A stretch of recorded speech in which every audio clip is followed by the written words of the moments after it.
Mohammad read करो आगे का।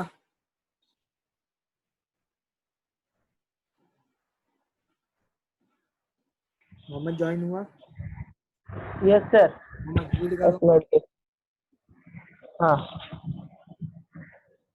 In this method, a theory is proposed at the beginning, which is called thesis. Then another theory is proposed, which is contrary to this thesis.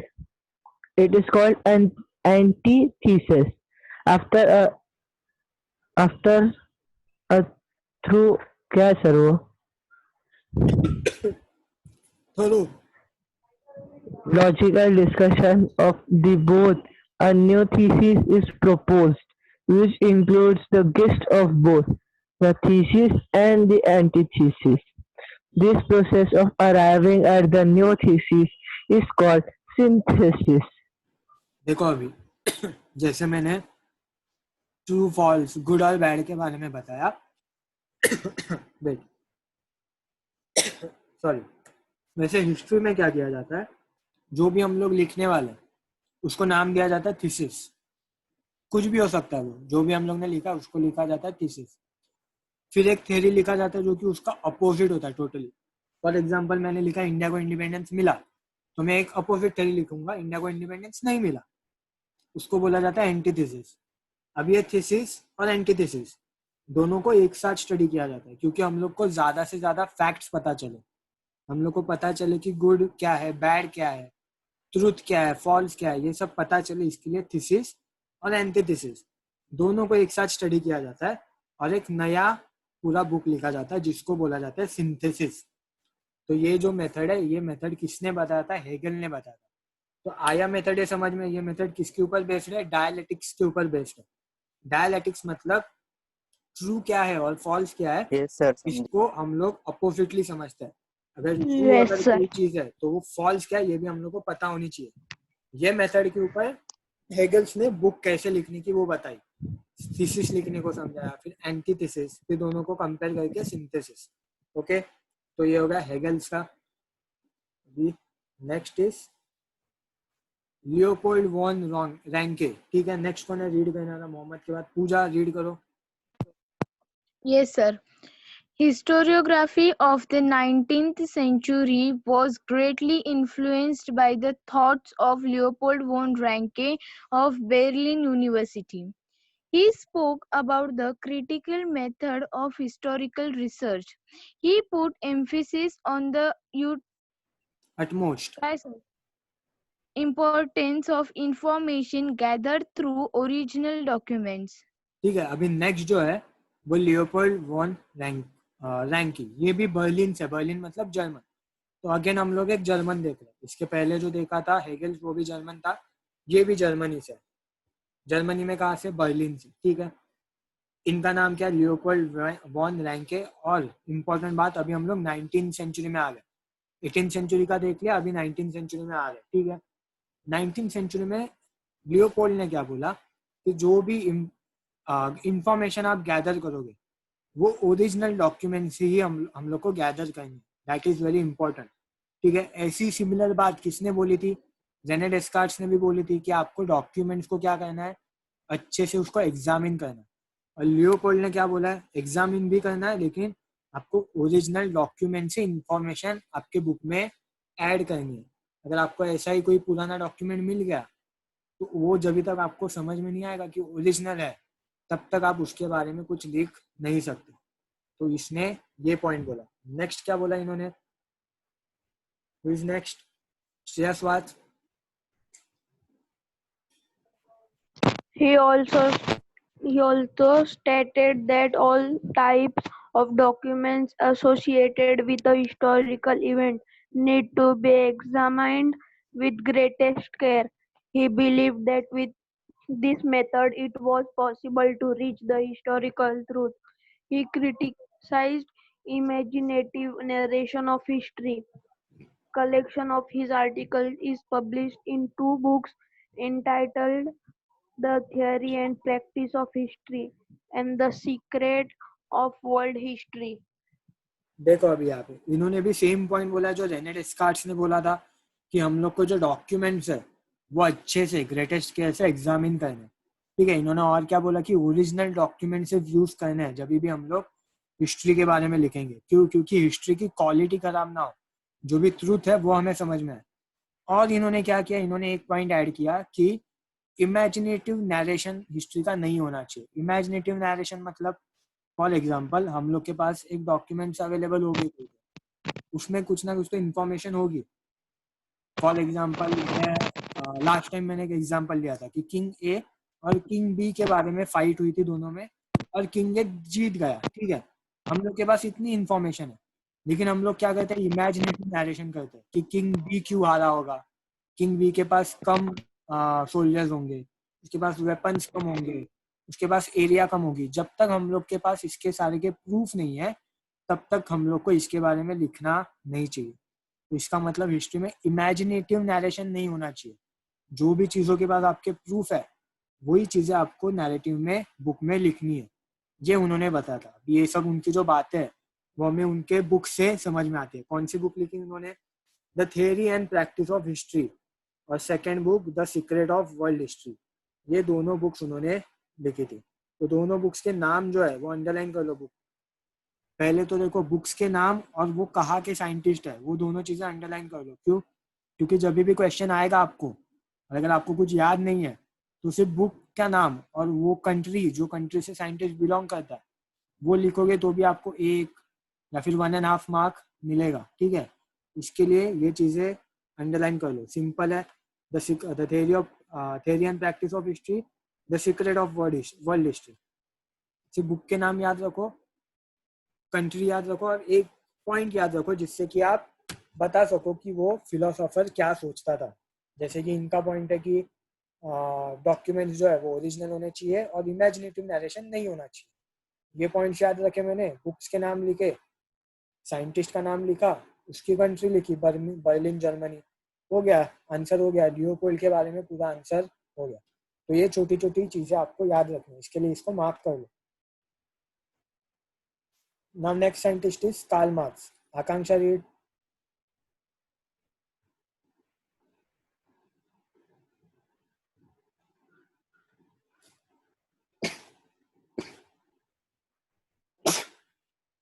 Akanksha join हुई है क्या वो बाद में? Sir मैं रीड करूं क्या? अथर्व, आदित्य करो। मैं रीड करता हूँ। आदित्य करो In the बाद में। latter half of in the latter half of 19th century, a new school of thought across keeping in view of new thesis formulated by Karl Marx. According to Karl Marx, history was not about abstract ideas; it was about living people. देखो अभी फिर से हम लोग 19th century में, ठीक है। Letter half of 19th century मतलब 19th सेंचुरी के ऑलमोस्ट एंड में, ठीक है। यहाँ पे एक नया साइंटिस्ट आया था, नया हिस्टोरियन आया था जिसका नाम था कार्ल मार्क्स। ये भी जर्मन था, आपकी बुक में नहीं लिखा है लेकिन ये भी क्या था, जर्मन था। अभी देखो इसमें इंपॉर्टेंट क्या है, इन्होंने क्या बोला कि हिस्ट्री जो है वो एब्स्ट्रैक्ट आइडियाज मतलब किंग या फिर एग्रीकल्चर, ट्रेड, इसके बारे में नहीं है। इट इज अबाउट पीपल, जो भी लोग है हिस्ट्री में, लोग कैसे थे, एंशियंट लोगों की लाइफ कैसे थी, मिडिवल में लोगों की लाइफ कैसे थी, लोगों के बारे में। उन्होंने लोगों के ऊपर ज्यादा फोकस किया, ठीक है। अभी और क्या बोला इन्होंने, देखो पढ़ो, अथर्व पढ़ो।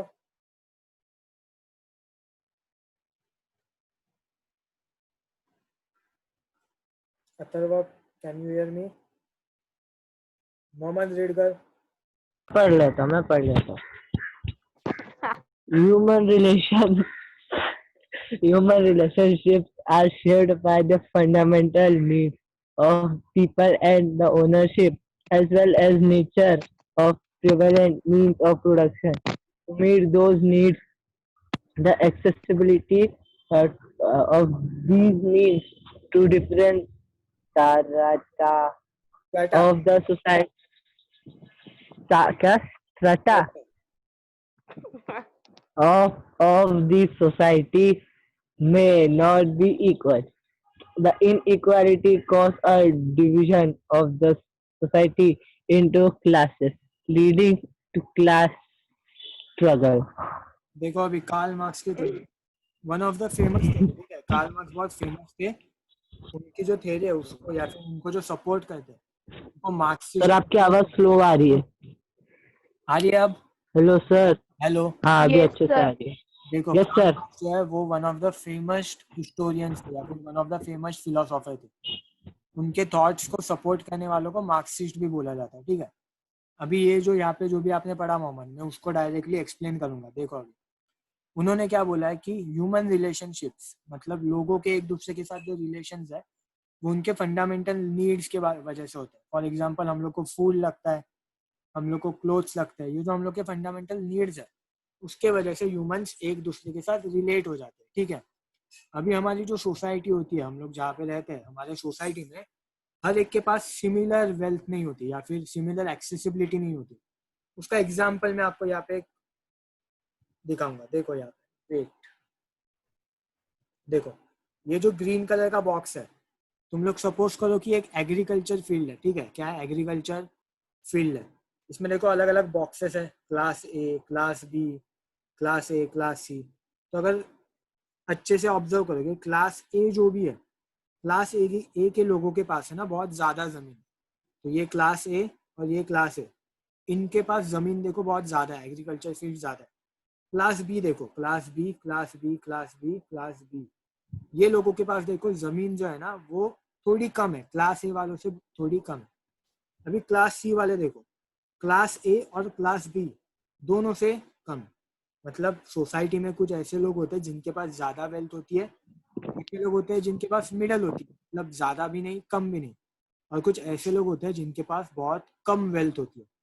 अभी ये जो हम लोग ने स्ट्रक्चर देखा, ये मैंने आपको एक एग्रीकल्चर फील्ड से एक्सप्लेन करने की कोशिश की। एक एग्रीकल्चर फील्ड है, एक पर्सन के पास इतनी ज़मीन है, दूसरे के पास इतनी। ये किससे बिलोंग करेगा? क्लास ए से। ये वाला पर्सन भी क्लास ए से, ये दोनों पर्सन क्लास बी से, ये तीनों पर्सन क्लास सी से बिलोंग करेंगे, ठीक है। इनका मतलब क्या हुआ हमारे सोसाइटी में? इनइक्वलिटी। अरे कैसी है? Mohammad mike mute. Yes sir. कौन कैसी है? यहाँ पे ध्यान दे। सर दोस्त जा रही थी उसको बोला। हाँ चल यहाँ पे ध्यान दे। तो इसका मतलब क्या? सोसाइटी में ये पार्टी थी party. Mohammad sorry Mohammad sir, mike mute कर. गलती से माइक चालू रहेगा। क्योंकि ध्यान तेरा यहाँ पे चाहिए, ठीक है। सॉरी सर, अभी ध्यान नहीं भटकेगा। हाँ देखो यहाँ पे मैंने क्या बोला, क्लास ए मतलब जिनके पास ज्यादा जमीन है, क्लास बी मतलब कम, क्लास सी मतलब और कम। तो हमारे सोसाइटी में ऐसे डिविजन्स क्रिएट हो जाते हैं। हिस्ट्री में भी ऐसा होता था, अभी भी ऐसा होता है। इसका मतलब क्या? किसी के पास ज्यादा वेल्थ है, किसी के पास कम वेल्थ है। इसके वजह से क्या होता है, जिसके पास कम वेल्थ है उसको ज्यादा स्ट्रगल करना पड़ता है। समझ में आया? कम वेल्थ वालों को कैसे ज्यादा स्ट्रगल करना पड़ता है, ज्यादा वेल्थ वालों को ज्यादा स्ट्रगल नहीं क्रिएट करना पड़ता। और इसको हम लोग क्या बोलते हैं? सोशल इनइक्वलिटी बोलते हैं। तो हमारे सोसाइटी में जो भी प्रोडक्शन होता है वो लोगों को इक्वली नहीं मिल रहा है, किसी को ज्यादा मिल रहा है, किसी को कम मिल रहा है। इसको हम लोग क्या बोलते हैं? सोशल इनइक्वलिटी, ठीक है। और यस सर। Class struggle. देखो अभी नेक्स्ट स्लाइड में मैं एक्सप्लेन करूंगा। मोहम्मद पढ़ो। सर आपकी आवाज एकदम स्लो आ रही है। मोहम्मद पढ़िए। According two marks, According to Marx, मेरी बात human सुन रहा है. history is the history of class struggle, as the class that owns the means of production economically exploits the rest of the class. Das capital, uh, tre- क्या है sir ये treatise ना? Yes. Treatise written by him is the most referred book all over the world. देखो अभी मैंने आपको बताया कि इनइक्वलिटी कैसे होती है, class A, class B, class C कैसे हुए। अभी इन्होंने क्या बोला कार्ल मार्क्स ने, कि जो क्लास ए वाले लोग, मतलब जो भी ज्यादा मीन्स ऑफ प्रोडक्शन वो करते हैं, वो मतलब जिनके पास मीन्स ऑफ प्रोडक्शन ज्यादा है, जो ज्यादा एग्रीकल्चर कर रहे हैं फॉर एग्जाम्पल, वो क्या करेंगे? जो रेस्ट ऑफ द क्लासेस है, क्लास बी और क्लास सी जो है, उनके पास पैसा कम होगा, तो वो लोग इसको एक्सप्लॉइट करेंगे, उनसे दूसरे काम करवा के लेंगे, ठीक है। उनको अपने काम करने बोलेंगे, या फिर उनको बोलेंगे मेरे एग्रीकल्चर फील्ड में काम कर, मैं तुझे पैसा दूंगा। तो इसका मतलब क्या? जो भी लोग फॉर एग्जाम्पल क्लास ए के लोग जिनके पास ज्यादा वेल्थ है, वो क्लास बी और क्लास सी के लोगों को क्या करेंगे, एक्सप्लॉइट करेंगे। और इसके वजह से क्या होता है, सोसाइटी में इनइक्वलिटी होता है और उसकी वजह से क्लास स्ट्रगल होता है। ये जो मैंने आपको पूरा फिनोमिनन एक्सप्लेन किया, इसको हम लोग क्या बोलते हैं, क्लास स्ट्रगल। अगर आप अच्छे से सोचोगे हिस्ट्री के बारे में, तो हिस्ट्री में क्लास स्ट्रगल जो है वही सबसे इम्पोर्टेंट बात है। फॉर एग्जाम्पल देखो, इंडिया का फ्रीडम फाइट स्ट्रगल क्यों हुआ, क्योंकि ब्रिटिश लोग आए जिनके पास ज्यादा प्रोडक्शन था, ज्यादा मीन्स इकोनॉमिकली वो लोग ज्यादा स्ट्रांग थे। वो लोग इंडिया में आए, उन्होंने हम लोग को एक्सप्लॉइट किया। थोड़ा और पीछे जाओ, मुगल्स इंडिया में आए जिनके पास ज्यादा इकोनॉमिकल वेल्थ था, इंडिया में आए, इंडियन लोग को एक्सप्लॉइट किया। ठीक है, और पीछे जाओगे तो आपको यही सारी चीजें रिपीट होते हुए दिखेगी। वर्ल्ड वॉर को देख लो, जिनके पास ज्यादा वेल्थ था उन लोग ने क्या कोशिश किया कि हम लोग पूरा वर्ल्ड को काबिज कर ले, उन्होंने लोगों को एक्सप्लॉइट करने की कोशिश की। हिटलर देखो, लोगों को एक्सप्लॉइट करने की कोशिश की। तो जो भी हिस्टोरिकल इवेंट देखोगे वो एक्चुअल में किससे रिलेटेड है, क्लास स्ट्रगल से रिलेटेड है। ये चीज किसने एक्सप्लेन की, कार्ल मार्क्स ने। इसके लिए इनकी जो ये थ्योरी है वो बहुत ज्यादा फेमस हुई थी। और इनका जो बुक है जिसमें सब लिखा गया है, वो बुक का नाम है द कैपिटल। दास कैपिटल मतलब द कैपिटल, इसका मतलब होता है मनी, कैपिटल मतलब मनी। ठीक है, श्रेयस तेरा माइक बंद कर। श्रेयस पढ़ो NL. At the onset of the 20th century, a new school of historiography arose in France, which is known as Analysis School. The Analysis School was started by French historian. देखो अभी यहाँ पे पहले तो आपके बुक में ये जो स्कूल है, स्कूल मतलब देखो, पहले स्कूल मतलब एक्सप्लेन करता हूँ। स्कूल मतलब ऐसा नहीं कि कोई स्कूल खोला है। स्कूल मतलब थॉट, लोग जैसे सोचते हैं। फॉर एग्जाम्पल आपके क्लास में 8 लोग हैं, 7 और 8 पीपल है, तो 4 लोग अगर एक तरीके से सोचते हैं तो वो होगा उनका स्कूल ऑफ थॉट। बाकी के 4 अगर दूसरे तरीके से सोचते हैं तो होगा उनका स्कूल ऑफ थॉट। तो फ्रांस में 20th सेंचुरी में, अभी हम लोग 20th सेंचुरी में आ गए, 2 हिस्टोरियंस थे। एक का नाम था लुसिशियन फेबर, दूसरे का नाम था मार्क ब्लॉक। दोनों का नाम इंपॉर्टेंट नहीं है क्योंकि बुक में नहीं दिया है। इंपॉर्टेंट क्या है, वो फ्रेंच हिस्टोरियंस थे। फ्रांस में ये स्कूल ओपन हुआ था। ये स्कूल ने क्या बोला था, श्रेयसवाद? Analysis School give a new direction to the history writing. It was recognized now that history is not only about the political events, kings, great leaders, and accordingly politics, diplomacy, and wars, but also about the climate, local people, agriculture, trade, technology, means of communication, social division, and their collective physiology, etc. in the historical times. देखो अभी ये जो NL school था, NL school मतलब France के 2 historians ने अपना एक अलग थॉट प्रोसेस डेवलप किया था। तो उनके जो थॉट सपोर्ट करने वाले लोग थे, उनके सारे ग्रुप को क्या बोला जाता था, एनएल स्कूल। इन्होंने क्या बोला कि हिस्ट्री जो है वो किंग्स के बारे में नहीं है। जैसे कि यहाँ पे मैंने एक पिक्चर डाला, आदिल शाह, औरंगजेब, हम लोग यही सब पढ़ते हैं, किंग्स के बारे में पढ़ते हैं, कौन से किंग ने किसको हराया ये पढ़ते हैं। हिस्ट्री इसके बारे में नहीं है सिर्फ। और कौन कौन सी चीजें इंपॉर्टेंट है हिस्ट्री में, एग्रीकल्चर, मेडिवल टाइम में, मॉडर्न टाइम में, एंशिएंट टाइम में एग्रीकल्चर कैसे होता था, कौन से क्रॉप तब लिए जाते थे, अभी कौन से क्रॉप लिए जा रहे हैं, उसके बारे में इंपॉर्टेंट चीजें हम लोग को स्टडी करनी। फिर ट्रेड, ट्रेड कैसा होता था, क्या दे के लोग क्या खरीदते थे, पहले पैसा यूज होता था क्या, ये सब चीजें भी हिस्ट्री में इंपॉर्टेंट है। उन्होंने और क्या बोला, टेक्नोलॉजी। फॉर एग्जांपल यहाँ पे देखो इजिप्ट के पिरामिड्स, तो तभी कौन से टेक्नोलॉजी यूज करके उन्होंने ये सब बिल्ड किया होगा, ये सारी चीजें इंपॉर्टेंट है।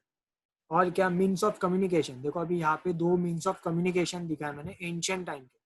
पहले के टाइम के किंग क्या कहते थे, ऐसे सोल्जर्स रखते थे, अगर उनको कोई मैसेज पहुंचाना है तो वो सोल्जर को बताते थे, सोल्जर भाग के जाता था दूसरे के पास, फिर दूसरा सोल्जर तीसरे सोल्जर के पास भाग के जाता था। ऐसे उन्होंने एक एक ऐसा पॉइंट रखा हुआ था। फॉर एग्जाम्पल जैसे हम लोग के बस स्टॉप होता है, एक बस स्टॉप, उसके बाद में सेकंड बस स्टॉप आता है, तो ये स्टॉप्स के ऊपर कुछ ना कुछ तो सोल्जर्स रखते हैं। एक सोल्जर दूसरे स्टॉप पे जाता है, वहां के सोल्जर को मैसेज पास करता है, फिर दूसरा तीसरे के पास, ऐसे करके मैसेज पास होता था। या फिर देखो कभी कभी अगर कोई डेंजर है तो कोई भी सोल्जर क्या करता था, ऐसे आग में कोई ना कोई तो क्लोथ बंद करता था, उसकी वजह से बहुत सारा स्मोक होता था।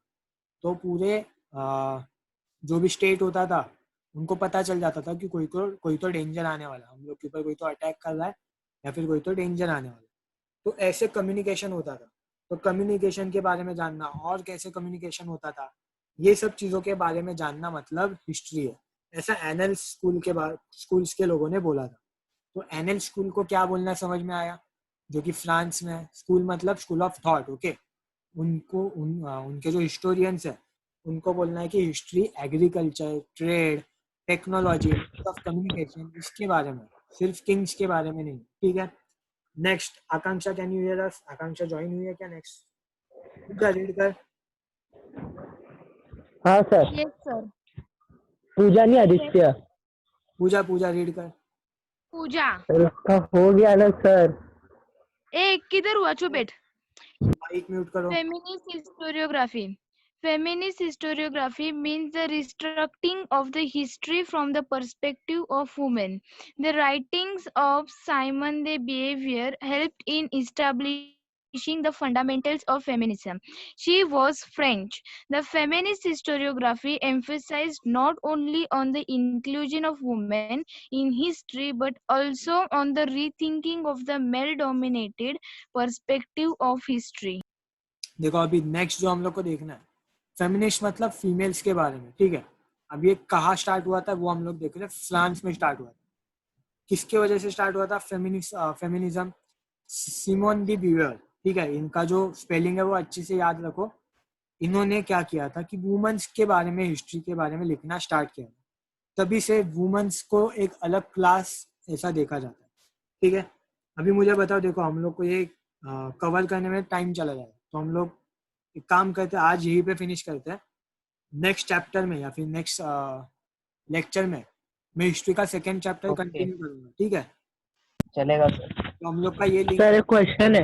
आप पूछो। मैं सर आपने बोले थे ना इजिप्ट के पिरामिड कौन सी टेक्नोलॉजी से बने रहेंगे, मतलब बने हैं, तो अभी तक मतलब समझा है कि कौन सी टेक्नोलॉजी से बने? लोगों को नहीं पता चला कि कैसे टेक्नोलॉजी से बने। उसके अंदर बहुत सारे इंटरलॉकिंग ब्लॉक्स है और ऐसा माना जाता है कि वो ऊपर से नीचे कैसे तो भी बिल्ड हुआ था, नीचे से ऊपर नहीं बिल्ड हुआ। तो वो कैसे, वो अभी तक समझ में नहीं आया। Yes sir. यस तो सर। अभी हम लोग बाकी का जो सिलेबस है वो नेक्स्ट लेक्चर में देखेंगे और तभी हम Yes, sir. चैप्टर को भी continue. Yes sir. Yes, sir. आज का कोई अगर कोई डाउट हो, कुछ बात नहीं समझ में आई हो तो मुझे मैसेज करो, Okay. समझाऊंगा, ठीक है। Yes sir. Okay, sir. Okay, bye sir. Bye, take care. Bye, sir. Thank you. Bye sir, take care, stay. Bye bye.